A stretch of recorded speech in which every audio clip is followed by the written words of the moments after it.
But what's going on with Trevor Lawrence and his ankle?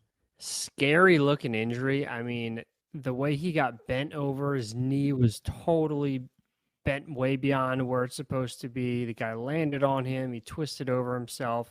Somehow, some way, Trevor escaped with only a high ankle sprain, which is obviously a bad injury, but great news for how that injury looked.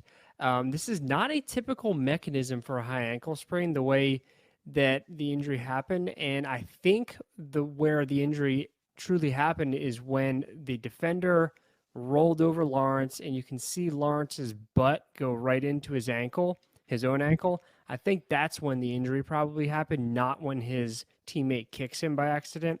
But either way, high ankle sprain doesn't sound like he's going to be able to play this week, but he doesn't need surgery. He's not going on the IR. So that's all really good news. Quarterbacks average missing 2 games. They're typically unaffected from a fantasy production standpoint when they return. However, this is Trevor's right leg, the one that he pushes off of for throwing power.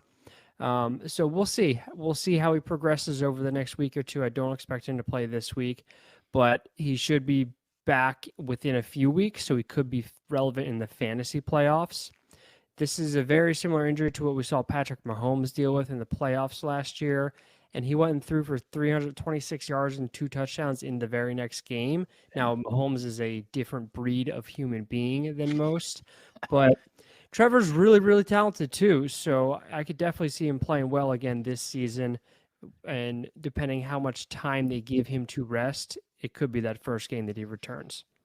All right, sounds good. And I won't lie, I'm over here as you're talking about that, listening, but scrambling to find the pronunciation for the replacement. CJ Beathard, I think it's Bethard.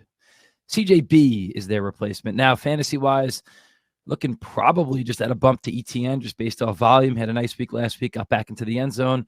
I'm thinking a potential bump here to Ingram. He got his first touchdown of the season last week. And then on paper, I haven't really watched too much Jags tape, but they need to target Ridley more. I don't know what's going on with him. He's super talented. I mean, I know he's coming back for the first time, in a couple of years, but they got to target Ridley more.